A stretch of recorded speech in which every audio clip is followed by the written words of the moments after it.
Hello there guys, and welcome to this Explain 11 video.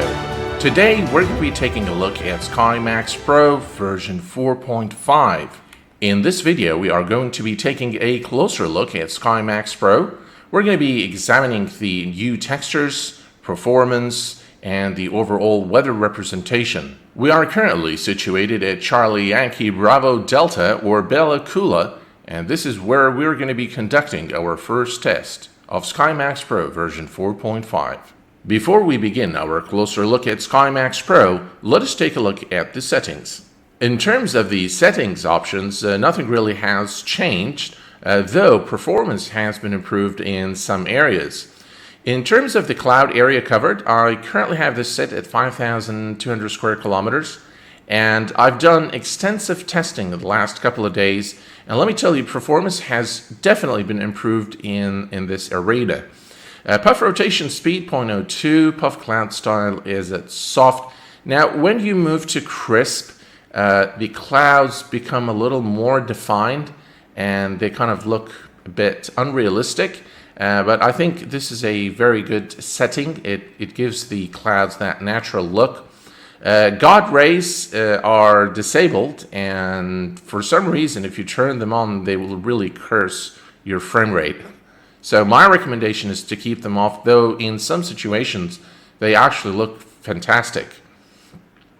The surface layer resolution and texture set, I'm on the high resolution texture set, and I'm using number 1, and I have the force surface layer enabled. Now, in terms of the sky color, this is something new in SkyMaxx Pro version 4.5, which is the Hosik Welke sky model, whatever that means. And let me tell you guys, this option for the sky color is actually amazing. This is something really big in SkyMaxx Pro version 4.5, and it really gives the skies that natural look, and it blends so well with the coloration of the clouds at dusk and dawn. And we'll take a look at this in a moment. Enable cloud reflections on water. I've actually never turned this option on in any version of SkyMaxx Pro, simply because it is really a frame eater. So it's always recommended that you turn it off. In terms of the overcast representation, this is something that I played quite a bit with, and it was very difficult for me to actually find a situation where I was able to see the difference between them. It's probably because I'm using real weather connector, and it will actually display the type and shape of cloud according to the real world weather METAR information. So I wasn't able to find a situation, for example, to test the terrain cloud blend feature. And hopefully I will be able to do so in future videos. I am going to be doing some videos with SkyMaxx Pro in the future, so that we get a full exposure of what this product can do for us. In terms of the lens flare, it's off. I think lens flare is a nice thing to have. It simulates really having a camera or a video camera and recording the scene. But in terms of flying, it is very unrealistic because you'll never see lens flare with your bare eyes. Cloud shadows, again, this is something I've explained extensively in my previous videos, is that when you move it to 0.2, you actually get a huge performance increase in FPS. And then, of course, the cloud terrain blend softness is set to 1000. I don't think that I was able to simulate this in any situation thus far. So let's go ahead and take the aircraft for a short flight around the area, and let's put SkyMaxx Pro version 4.5 to the test. As you can see, the cloud textures have been really improved in this version of SkyMaxx Pro. And if you recall, in version 4, the clouds used to look really like cotton candy, and this is a huge improvement over the previous version. Now, there is one thing I want to show you guys, which might appeal to many of you. If you change the If you change the resolution to fast, so if you go to the puff style to fast and you say apply, all right, so notice the clouds now. In fact, at a lower resolution, I think those clouds look a lot more realistic. So in terms of the actual textures, they look actually pretty good from a distance. Now, the only drawback to this is that at a closer distance, they look really, really bad. But from a distance, it's looking pretty good. We are now at 20,000 feet, and let me tell you, this looks very immersive, very natural looking, very convincing scene as we go through the clouds. And the sky color is absolutely fabulous. Look at that, very, very nice. It would really make for some very convincing flights at such altitudes. And this is how things look like from the outside. As you can see, the sky color is very, very nice, very natural. The cloud representation, the cloud variation is very convincing and very realistic. It's looking pretty good. Major improvement in the cloud textures department and the sky colors department over the previous version. Very, very nice indeed. Okay, here as we can change the time slightly and look at the change in coloration. Again, it's looking very good, very convincing. Now we are back in daytime, and as you can see, the clouds are looking pretty good, and the area covered around the aircraft, even with 5,000 square kilometers to 20,000 feet, is actually pretty good. So things are looking pretty convincing. Those look like clouds. It makes for a very nice scene. Okay, so let's go ahead now and change our altitude to 30,000 feet or 33,000 feet. Okay, and this is where we're going to begin our IFR flights. Cruising altitude at our IFR flights is going to be probably beginning at 33,000 feet. And as you can see, the draw distance does not cover the entire horizon. Of course, we're set at 5,000 square kilometers, so we're not going to expect it to cover the entire area. But if we go to external view and we look at the aircraft, this is looking very, very nice indeed. Okay, it's looking convincing. The texture of the clouds is looking pretty good, and this is something I really appreciate. And again, we can change the time and see the coloration of the clouds and the sky color. Very nice indeed. So what I want to do is I want to change the cloud draw distance, but before we do so, let us bring up the FPS counter. All right, so we are at 60 something, 70 frames. Okay, so what I'm going to do is I'm going to change this to daytime because it seems to have the most effect on FPS. And now, as you can see, the clouds are popping in the distance. But what I'm going to do is I'm going to change the cloud draw distance to maximum.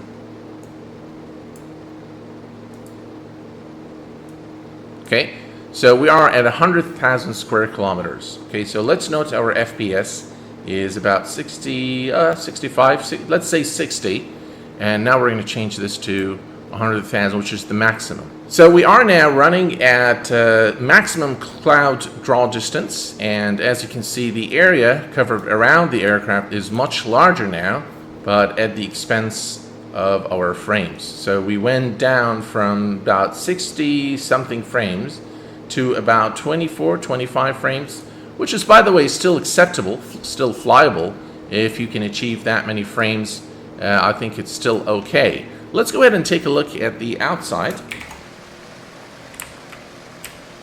And as you can see now, the frames are really suffering, but it's looking pretty good. It's still not covering the entire horizon. So if still at maximum cloud draw distance, this is not a very realistic thing to see. To see the end of the clouds abruptly ends in this way is not something that is natural. Okay, but again, the cloud, the draw distance is much larger, and it actually looks pretty good. Another thing I like about SkyMaxx Pro, especially when used with real weather connector, is that it allows for the representation of unlimited layers of clouds. So if the METAR has 5, 6, or 7 layers, it will depict those in the simulator. And that, of course, provides for a very convincing and very realistic representation of weather inside the sim. One thing I don't particularly care for in this version, some of the clouds, some of the cloud textures look kind of strange. Look at that here at the end, right here. Not sure what that is, but it doesn't look very good. But overall, I think the improvement in the texturing department, both for sky colors and clouds, is looking pretty good. In this test, we are going to be assessing the representation of precipitation in SkyMaxx Pro. And as you can see, it is raining. We are currently situated at Echo Gulf Hotel India, which is Southampton Airport in the United Kingdom. And it's looking actually pretty good. The rain representation is pretty good. Let me show you my precipitation settings. So I've got the streak, simulate camera motion blur, sync precipitation with real weather connector, and these are the precipitation appearance settings. So I've tweaked them a little bit to make the raindrops more prominent, and it's actually looking pretty good. So let's go ahead and switch to internal view, and we're going to go ahead and take off, and let's see what happens as we roll down the runway. Parking brake released.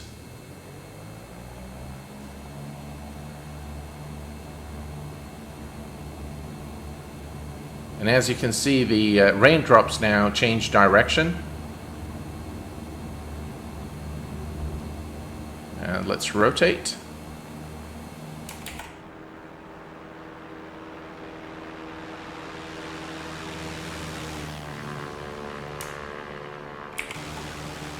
That's a better look at the rain, and it's looking pretty good.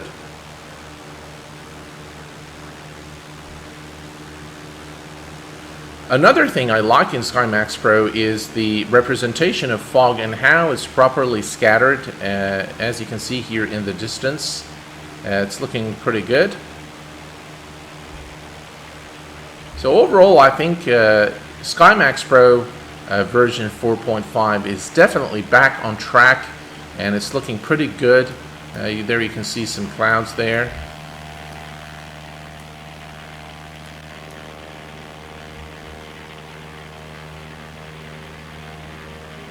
In this test, we are going to be simulating an IFR departure. I've used badbadweather.com to find a spot where there are heavy thunderstorms. What we're going to be doing is we're going to be departing and climbing to 35,000 feet, and we're going to be taking a look at how weather is depicted at various altitudes. So let's go ahead and release the parking brake, and let's give it full power.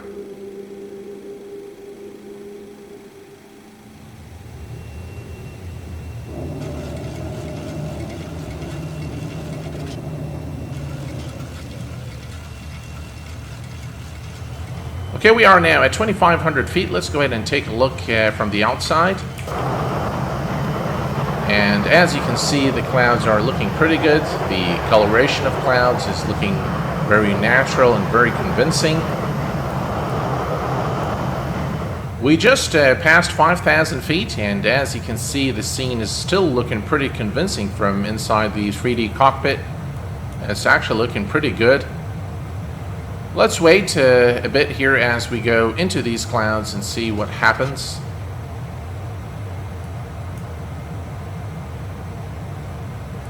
From inside the 3D cockpit, it's looking pretty good, and that's the light illuminating the clouds in front of it, as you can see. Let's go ahead and switch to external view now. And this is pretty much 10,000 feet now. Things are looking pretty convincing. Oh, just look at that. That looks very nice indeed. Very nice indeed.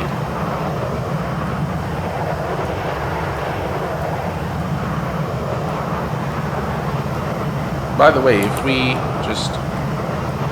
You can see now the lights are illuminating on the clouds, but then there is this effect here which needs fixing. This is the effect again of the lights on the clouds, but it definitely is not looking correct. Okay, we are now at about 13,000 feet, and we are into the clouds, and it actually is looking pretty good, but somehow the aircraft itself is not covered in clouds, so the visibility is 100%, which is not very realistic in my opinion. As the aircraft flies through the clouds, there should be a change in visibility to give the effect that the aircraft is in fact flying through the clouds. We just passed 21,000 feet, and as you can see, the scene is still looking pretty convincing, and it's looking pretty good. Definitely the cloud representation in this version of SkyMaxx Pro has been vastly improved. Let's take a look here at the external view.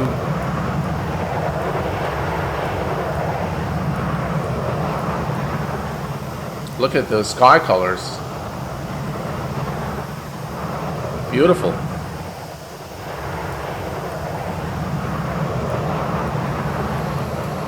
We just leveled off at 35,000 feet, and as you can see, the overall weather depiction is far more natural in this version of SkyMaxx Pro, version 4.5, and I'm not sure why we still can see the rain at 35,000 feet, but definitely a major improvement from the previous version, and SkyMaxx Pro version 4.5 is looking a lot more natural, a lot more convincing, and a lot more immersive.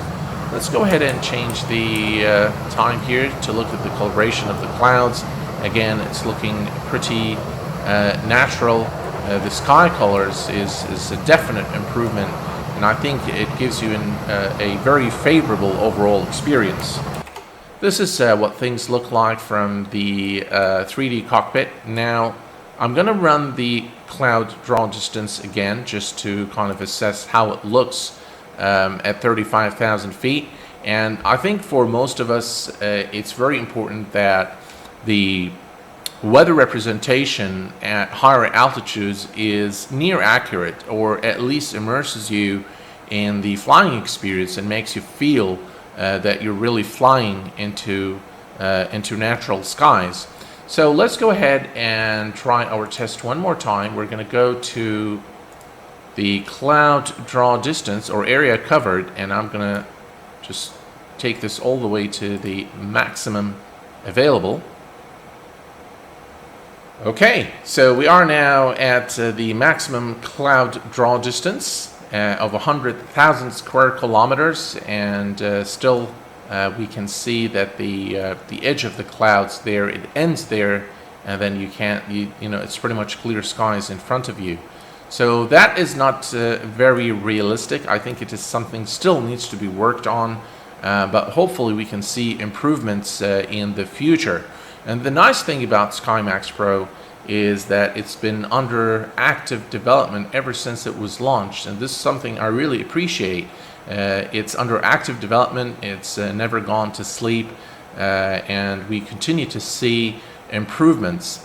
And I'm one of the early adopters of SkyMaxx Pro. I've used it ever since I started using X-Plane, and let me tell you, it has really gone a long way from where it started to where it is today. Captains, I hope that you've enjoyed this video as much as I enjoyed making it for you. I hope that it's been informative and insightful, and I hope that this was a fair close look at SkyMaxx Pro version 4.5. If you have any questions, as usual, post them in the comments section below, and until next time, please take care of yourselves and each other. I will see you all very soon. Thanks for watching, and bye-bye for now.